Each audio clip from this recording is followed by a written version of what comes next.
বিসমিল্লাহির রহমানির রহিম। হে সমস্ত পরেজগারগণ, মুমিনগণ, আজকে আপনাদের সামনে আমি মোহাম্মদ শামীম আলী যে স্বপ্নের ব্যাখ্যার যে আলোচনাগুলি নিয়ে এসেছি, এই ব্যাখ্যাগুলো অবশ্যই মন দিয়ে শুনবেন। ইনশাআল্লাহ মানুষ অপারগ হলেও দেখা যায় একসময় সে পেরে উঠতে পারে। কারণ যারা স্বপ্নের ব্যাখ্যাগুলো বুঝে নিতে পারে এবং শিখে নিতে পারে, তারা হয়তো যারা স্বপ্নের ব্যাখ্যার দিকে খেয়াল করে না, তারা কিন্তু বহু দিক থেকে মার খায়, বহু দিক থেকে তারা লস খায়, বহু দিক থেকে তারা বিপদগ্রস্ত হয়।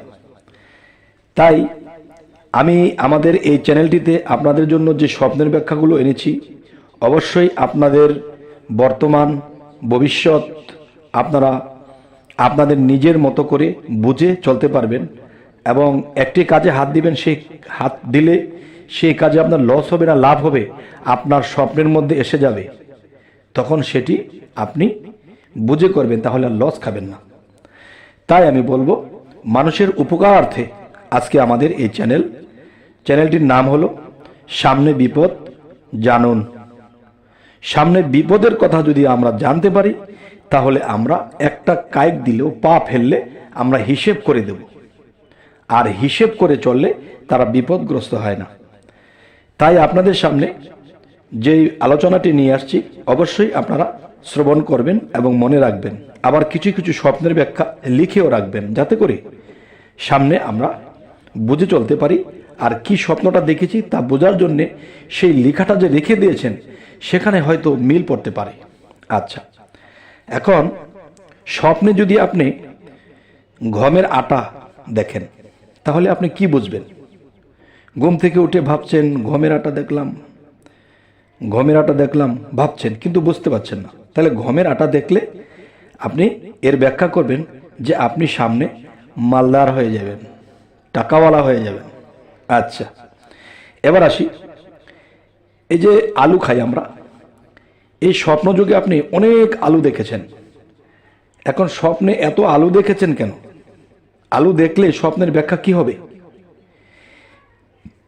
আলু দেখলে স্বপ্নের ব্যাখ্যা এটা হবে যে সময় মতো মানুষ কিন্তু অনেক কিছুই পায় না।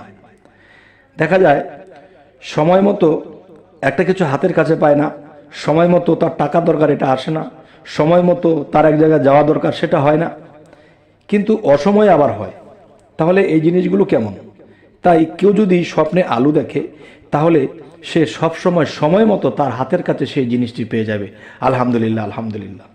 এবার আসি, কেউ যদি স্বপ্নে আঁখি দেখে, বলতে কেউ যদি চক্ষু স্বপ্নে দেখে, চক্ষু বলতে আপনি নিজের চক্ষু নয়, ধরেন আপনি অন্য কোনো মানুষের চক্ষুর দিকে তাকিয়ে আছেন, বা আপনি চোখ দেখতেছেন তাকিয়ে, তাহলে এই দৃশ্যটি আপনি দেখেছেন, তাহলে স্বপ্নে এটার কি ব্যাখ্যা হবে?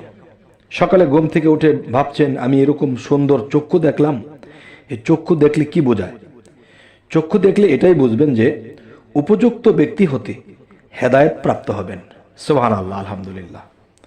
যে আপনি হেদায়েত প্রাপ্ত হবেন এমন কোনো উপযুক্ত ব্যক্তির কাছ থেকে, এটা খুবই ভালো স্বপ্ন। আচ্ছা, তো এবার আসি, আপনি যদি কখনো দেখেন যে আরশ উত্তোলনকারী ফেরেশতা দেখলে, তাহলে আপনি কি বুঝবেন? আর এটা কি দেখলাম, আরশ উত্তোলনকারী ফেরেশতা দেখলাম, তো এই ফেরেশতা দেখলে কি বুঝবেন? এটা খুবই দুঃখজনক বিষয় যে আয়ু শেষ, প্রস্তুত হও মৃত্যুর জন্য।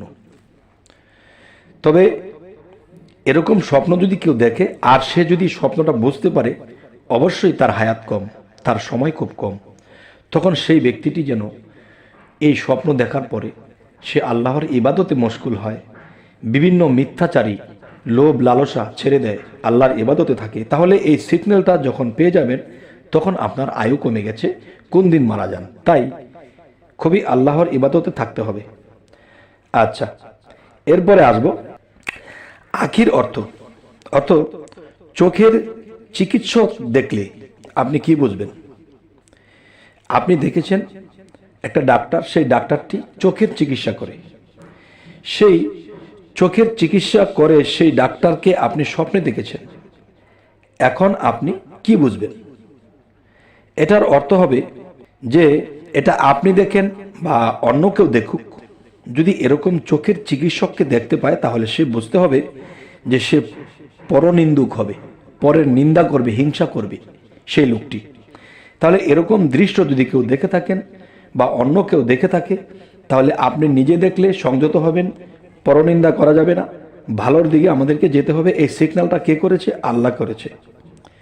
আচ্ছা, তো এবার আসি যে আবাবিল পাখি যদি কেউ স্বপ্নে দেখে, আবাবিল পাখি কেউ স্বপ্নে দেখলে সেটা আপনি ঘুম থেকে উঠে ভাবছেন, হাই কি দেখলাম, কি দেখলাম, যে এত বড় পাখি, আবাবিল পাখি আমি কেন দেখলাম? এর উদ্দেশ্য হলো যে আপনি একদিন বুদ্ধিমান হবেন, দিনদার হবেন, কোনো বন্ধুর সাথে সাক্ষাৎ হবে, আর সেই বন্ধু হবে আপনার পরম বন্ধু, যেই বন্ধু আপনাকে সবসময় সুপথে রাখবে এবং সে নিজে সুপথে থাকবে। আচ্ছা, তাহলে এটা আপনি বুঝবেন, বুদ্ধিমান, দিনদার ও কোনো ভালো বন্ধু, পরম বন্ধুর সাথে সাক্ষাৎ হবে, যে বন্ধুর দ্বারা আপনার কখনো ক্ষতি হবে না।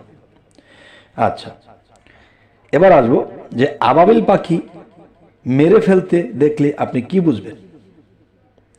আপনি দেখতেছেন একটা আবাবিল পাখি, আপনি ধরেছেন, ধরে একে মেরে ফেলেছেন, তাহলে এটাকে স্বপ্ন দেখলে আপনি কি বুঝবেন? ঘুম থেকে উঠে হায় হায় কি দেখলাম, আমি আবাবিল পাখি মেরে ফেললাম। তখন এর ব্যাখ্যা কি হবে? এর ব্যাখ্যা হবে আপনার কোনো প্রাণপ্রিয় বন্ধুর সাথে আপনার বিচ্ছেদ ঘটবে, তার সাথে আপনার সম্পর্ক নষ্ট হয়ে যাবে। তো এটা খুব দুঃখজনক বিষয়। যদি এরকম দেখেন তাহলে এটাই বুঝবেন। আর যদি আপনি চান যে না, আমি এই বন্ধুত্ব তার সাথে আমার টিকিয়ে রাখতে হবে, ভবিষ্যতে তাকে আমার দরকার হবে, তাহলে আপনি অবশ্যই আল্লাহকে সরাসরি সিজদা করুন এবং মোনাজাত করুন যে হে আল্লাহ, আপনি এটা দেখিয়েছেন, আমি তো যতটুকু বুঝতে পেরেছি হয়তো আমার কোনো বন্ধুর সাথে আমার বিচ্ছেদ ঘটবে, আপনি আমার সাথে তার বিচ্ছেদ না ঘটিয়ে তার বন্ধুত্ব আমার সাথে টিকিয়ে রাখবেন আপনার দয়ায়। তখন কি হবে? আল্লাহর যদি দয়া হয় তাহলে আল্লাহ সে বন্ধুত্ব টিকিয়ে রাখবেন। এবার আসব যে আপনি যদি কখনো দেখেন চোখের পানি, এই চোখের পানি স্বপ্নে দেখলে আপনি কি বুঝবেন? আপনি ঘুম থেকে উঠে ভাবছেন, চোখের পানি দেখলাম, হায় রে, না জানি কার দুঃখ, নাকি আমারই দুঃখ কষ্ট, নাকি জীবনে কত দুঃখ, এরকম কিছু আপনি ভাবতে পারেন। আসলে এটার ব্যাখ্যা এটা হবে না। এটার ব্যাখ্যাটি হবে যে শীতল পানি আনন্দের চিহ্ন, উচ্চ পানি মহামারীর আলামত। সমস্ত জগতবাসী কথাটি অবশ্যই বুঝতে পেরেছেন। আমি আবার বলছি, শীতল পানি আনন্দের চিহ্ন। যদি ঠান্ডা পানি দেখে থাকেন তাহলে আনন্দের চিহ্ন এটা হবে। এবং যে উষ্ণ পানি যদি আপনি দেখেন, উষ্ণ পানি মহামারীর আলামত, যে আপনার দেশে বা আপনার ফ্যামিলি, আপনার সমাজে একটা মহামারী আসতে পারে, আর এটি দেখলে আপনি সতর্ক হবেন এবং অনেককেই সতর্ক করে দেবেন। আচ্ছা, এবার আসি আবাবিল। আবাবিল মাদি মানে আবাবিল পাখির মধ্যে একটা পুরুষ পাখি আছে, আরো একটি পাখি আছে নারী, মেয়ে পাখি। তাহলে এই মেয়ে পাখি ধরতে দেখলে আপনি কি বুঝবেন? আবাবিল কোনো মেয়ে পাখি যদি আপনি ধরতে দেখেন তাহলে স্বপ্ন দেখলে কি বুঝবেন? চিন্তা করতেছেন এটা কি হলো, কি দেখলাম। তখন এটাই বুঝবেন যে ধনীর মেয়ের সাথে আপনার পরিণয় হবে। যাই হোক, হে সমস্ত জগতবাসী, আজকের যে এই আলোচনাটি আপনাদের সাথে করা হলো, অবশ্যই এই স্বপ্নের ব্যাখ্যাগুলো জেনে রাখবেন, বুঝে রাখবেন। ইনশাআল্লাহ ভবিষ্যতে সামনে যখন অগ্রসর হবেন, আমাদের সম্পূর্ণ চ্যানেলটাই দেখার চেষ্টা করবেন, যে কমপক্ষে হাজার হাজার স্বপ্নের ব্যাখ্যা আপনারা পেয়ে যাবেন, আর এখান থেকে কিছু ব্যাখ্যা আপনার জীবনের সাথে মিলে যাবে। আমি বলছি আপনারা এখান থেকে কিছু কিছু জিনিস সংগ্রহ করে রাখবেন, আপনি ভবিষ্যতে আপনি লাভবান হবেন, লস হবে না ইনশাল্লাহ। তবে আমাদের চ্যানেলের আলোচনা যদি আপনাদের ভালো লাগে অবশ্যই সাবস্ক্রাইব করে রাখুন। পরবর্তীতে কী ধরনের ভিডিও চাচ্ছেন তা আমাদেরকে জানাবেন। তো সকলেই ভালো থাকবেন। আল্লাহ হাফিজ।